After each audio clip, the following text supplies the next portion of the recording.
कर्नाटकमध्ये नुकत्याच ज्या निवडणुका झाल्या त्या निवडणुकीत भारतीय जनता पक्षाचा प्रचंड मोठा पराभव झाला। आज महाविकास आघाडीची पवारसाहेबांच्या सिल्वर ओकला या ठिकाणी बैठक झाली। त्यात त्या निवडणुकांचा आढावा देखील घेण्यात आला, ज्यामध्ये फार मोठ्या प्रमाणात भ्रष्टाचार, वेगवेगळ्या एजन्सीचा गैरवापर आणि स्थानिकदृष्ट्या जनतेला आलेले त्या सरकारचे अनुभव याचा प्रत्यंतर त्या निवडणुकीत आलं आणि त्या सर्वाचा आढावा आज घेण्यात आला। महाविकास आघाडी म्हणून नुकत्याच झालेल्या सुप्रीम कोर्टातील निकालाचा देखील तिन्ही पक्षाच्या प्रमुखांनी बसून जो सुप्रीम कोर्टाने निवाडा दिलेला आहे त्याची साधक बाधक चर्चा देखील आमच्या बैठकीत करण्यात आली। त्या बाबतीत पुढे कोणकोणत्या गोष्टी होण्याची शक्यता आहे याची चर्चा करण्यात आली। अध्यक्षांना आता जबाबदारी सुप्रीम कोर्टाने दिलेली आहे, या सगळ्याचा आढावा घेण्यात आला। महाविकास आघाडी म्हणून महाराष्ट्रातली महाविकास आघाडी एकसंघपणाने सध्या उन्हाळा प्रचंड मोठ्या प्रमाणात असल्यामुळं आम्ही महाविकास आघाडीच्या ज्या बैठका थोड्याशा प्रलंबित ठेवलेल्या आहेत त्या थोडासा उन्हाळा कमी झाल्यानंतर जून महिन्यात पाऊसमान बघून त्या दृष्टीने आम्ही पुढच्या सभा देखील सुरू करणार आहोत। जर पाऊसमान वाढलं तर मग काही ठिकाणी इंडोर घ्याव्या लागतील, पण सुरुवात मात्र आम्ही पुन्हा या महाविकास आघाडीच्या सभांची पाऊसमान आणि उन्हाळ्याची तीव्रता लक्षात घेऊन जे स्थगित केलेले ते थोड्या दिवसांनी त्याचाही विचार आम्ही करणार आहोत। तिन्ही पक्ष मिळून एकसंघपणाने एकत्रितपणाने या भविष्यकाळात येणाऱ्या लोकसभेच्या आणि विधानसभेच्या निवडणुकांसाठी तिन्ही पक्षाचे प्रमुख एकत्रित बसून हळूहळू लोकसभेच्या आणि विधानसभेच्या जागांच्या वाटपात आमच्याबरोबर महाराष्ट्रात तिन्ही पक्ष, त्या व्यतिरिक्त महाराष्ट्रातील काही इतर पक्ष, आमचे आघाडीचे घटक पक्ष आहेत, त्या सर्व घटक पक्षांना बोलावून त्यांच्याशी चर्चा करून आम्ही त्या बाबतीतही चर्चा हळूहळू आम्ही आता सुरू करणार आहोत। एकत्रितपणाने महाविकास आघाडीचं अधिक चांगलं कोऑर्डिनेशन महाराष्ट्रातल्या जनतेपुढं ठेवून एक ठाम पर्याय महाराष्ट्रातल्या जनतेला सक्षमपणाने देण्याचा प्रयत्न हा आमचा महाविकास आघाडीचा एकत्रितपणाने करायचा, यावर आत बसलेल्या सर्व नेत्यांचं एकमत झालेलं आहे आणि मला खात्री आहे की महाविकास आघाडी कर्नाटकप्रमाणे महाराष्ट्रात देखील महाराष्ट्रातल्या जनतेच्या विश्वासास पात्र ठरून अधिक मोठ्या संख्येनं ताकदीनं महाविकास आघाडी पुढच्या काळात काम करेल।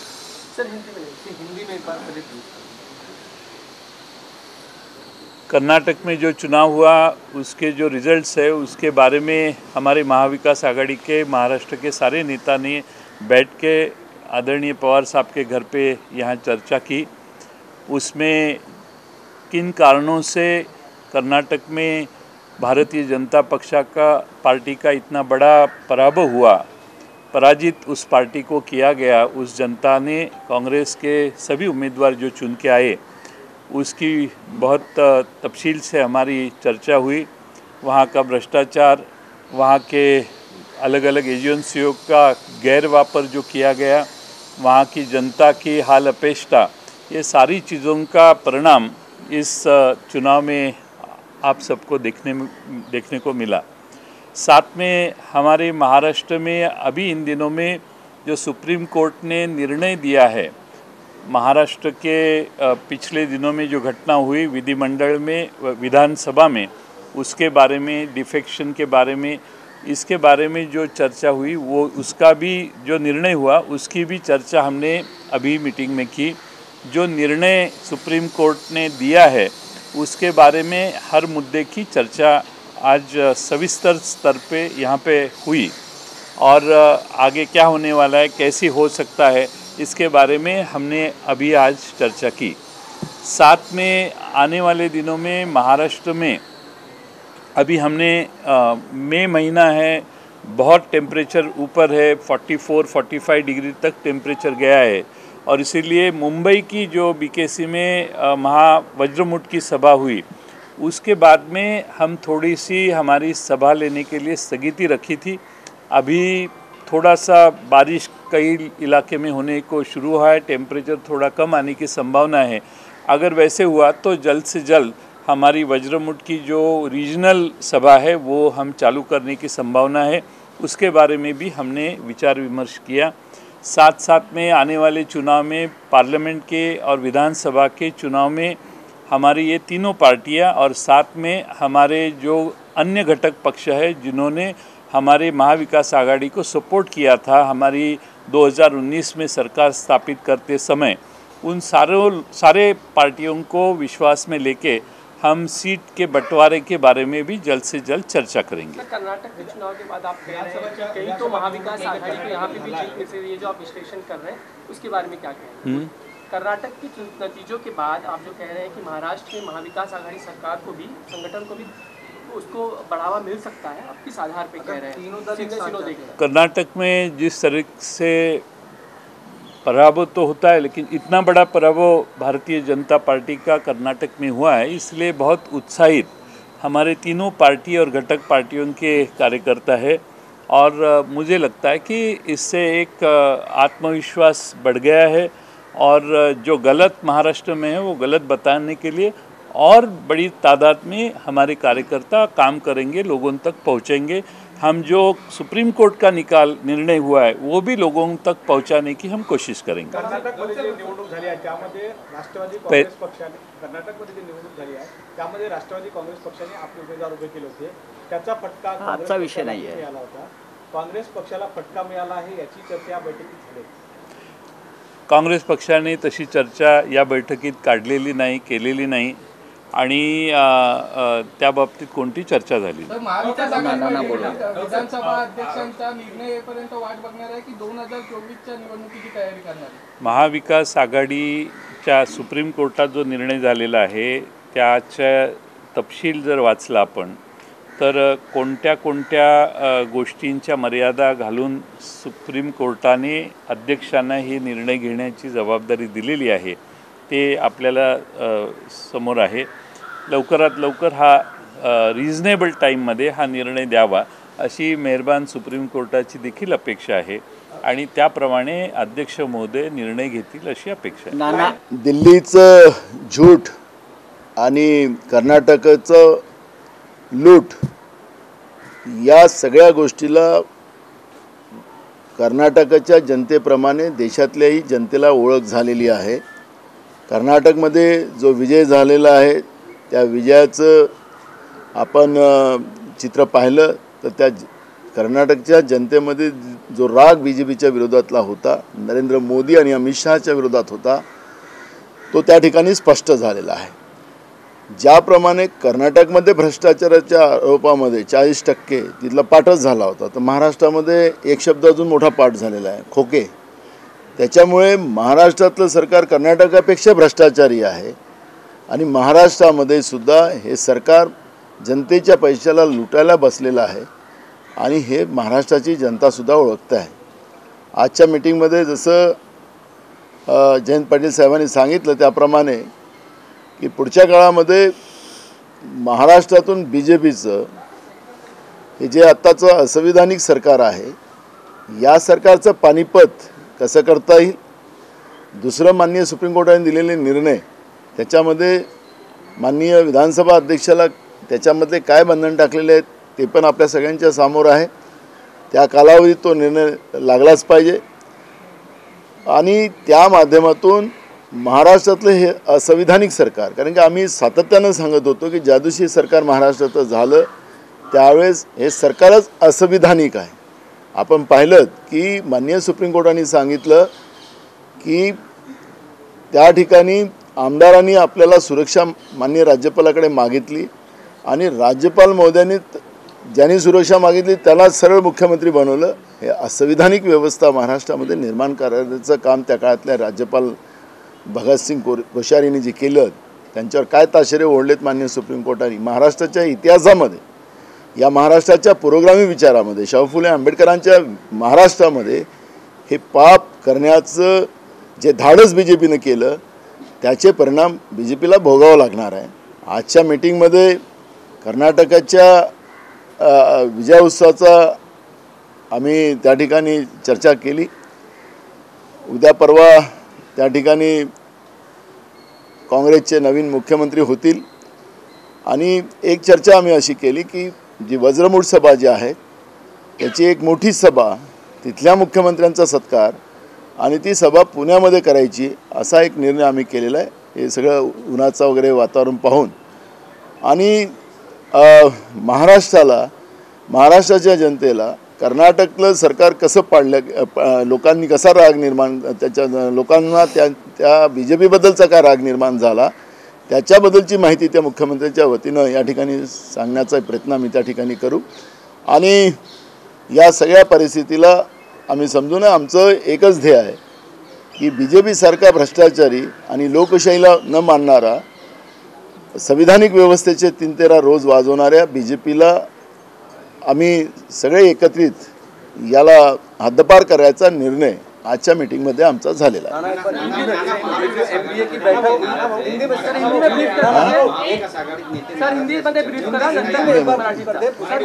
नाराजी इकडे बघा, नाराजी जो भाग आहे नाराजी कुठेच नाही आहे.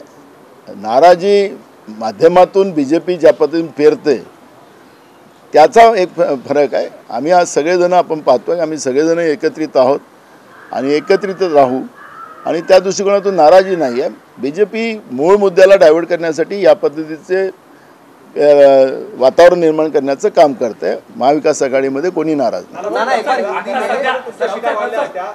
सर्वाधिक अडचणीत सुप्रीम कोर्टाच्या निकालानंतर सर्वाधिक अडचणीत खरं तर उद्धव ठाकरे गट आहे, शिवसेना आहे.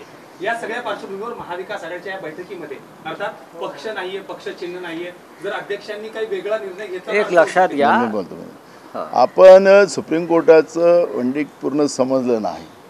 खरं तर पाहिलं की माननीय सुप्रीम कोर्टाने उद्धव ठाकरे साहेबांच्याच बाजूने निर्णय दिलेला आहे.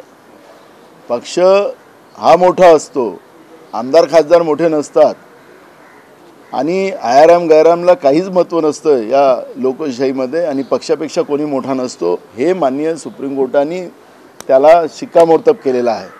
त्यामुळे उद्धव ठाकरे साहेबांच्या विरोधात हा निर्णय नाही आहे, हा चुकीचा समज केला जातो आहे. थोड्या दिवसाचा जीव वाचलेला आहे, ऑक्सिजनमध्ये आहे, त्याला तुम्ही म्हणलं की नाही मिळालं असेल असं तुमचं मत असेल तर त्याला आमचा नाईलाज आहे. तुम्ही एकदा माननीय सुप्रीम कोर्टाचे सगळे निर्णय वाचून घ्या.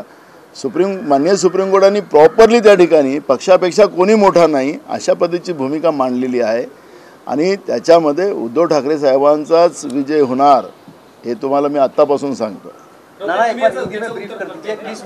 एक मिनट, इसका हिंदी हो जाए मत तुम्हें. ये बैठक थी और जो तीनों पार्टियों का पिछले 1.5 महीने से अलग अलग नेताओं के बयान आ रहे थे अनबन की, क्या वो अनबन इस बैठक के बाद खत्म हो गई है क्या, और बैठक में क्या चर्चा हुई? हमारी कोई अनबन नहीं है. देखो संजय राउत साहब और हम आजू बाजू मैं उसके ऊपर बात करता हूँ. तो नाना साहब ने बात किया है, जयंत राव ने बात किया है, हम तीनों एक साथ बैठे हैं. अंदर उद्धव ठाकरे साहब है, शरद पवार साहब है, अशोक राव चौहान जी है, अजीत दादा पवार है. हम 1 घंटे से भी ज़्यादा अंदर बैठकर बहुत ही खुले दिल से हमारी चर्चा हुई है. देखो आप लोग जो दिखाते हैं असल में अंदर नहीं होता है, ये समझ लो. आज की जो मीटिंग हुई है वो हिस्टोरिक मीटिंग है. कर्नाटक चुनाव के जो नतीजे आए हैं उस जो नतीजे हैं उसमें कांग्रेस पार्टी सिर्फ कांग्रेस पार्टी नहीं जीती है, पूरे देश का अपोजिशन जीता है, पूरे देश का गठबंधन जीता है और कांग्रेस पार्टी के विजय से पूरे देश को एक ऊर्जा मिली है. उसमें महाराष्ट्र भी है. महाराष्ट्र में जिस तरह से ठाकरे सरकार महाविकास आघाड़ी की सरकार को हटाया गया वो कैसा गैरकानूनी है, अनकॉन्स्टिट्यूशनल है, उसका निर्णय आया है. उस निर्णय के बारे में हमने चर्चा की है. उस बारे में हमने पूरे लीगल एस्पेक्ट जनता को समझाने के लिए अभी हम डिस्ट्रिक्ट लेवल पर भी जाएंगे. और जैसे नाना पटोले जी ने कहा है, आप उस निर्णय का भारतीय जनता पार्टी का जो दिमाग चल रहा है कि एक मिस इंटरप्रिटेशन, चुनाव, ये सर्वोच्च न्यायालय का जो निकाल है वो शिवसेना पार्टी के पक्ष में है। आप एक बार समझ लीजिए, ये सरकार गैरकानूनी है, इलीगल है। ये सर्वोच्च न्यायालय ने बताने के बाद भी इस राज्य के मुख्यमंत्री और उप मुख्यमंत्री मीडिया के सामने हंसकर जाते हैं और कहते कि हम ही जीत गए। ये कौन सी, अभी मैं इस शब्द का इस्तेमाल नहीं करूँगा, क्या बात है। लेकिन जनता को हम बताएंगे ये गलत है। और कर्नाटक के बाद महाराष्ट्र में जैसे कर्नाटक जीता है वैसे हम महाराष्ट्र जीतेंगे।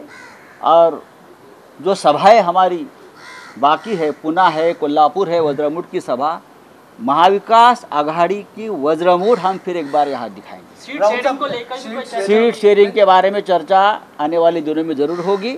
आज प्राइमरी डिस्कशन हुआ है और हमारे तीनों पार्टी में कोई मतभेद नहीं है और बहुत ही शांततापूर्ण तरीके से सीट शेयरिंग हो जाएगा। आपको चिंता करने की जरूरत नहीं। मुख्य मुद्दा क्या था जो सुप्रीम कोर्ट का फैसला आया? देखिए, मुद्दे बहुत है। महाराष्ट्र में सिर्फ मुद्दे ही मुद्दे हैं। अगर कर्नाटक की सरकार करप्शन में 40% है तो यहाँ 100% है। ये 100% करप्शन यानी खोखा है। खोखा में सिर्फ 100% करप्शन होता है। एक ज़माने में पेटी के बाद चलती जाए, खोखा के बाद चल रही है। हम उसके खिलाफ जनता में जाएंगे। चलिए, धन्यवाद।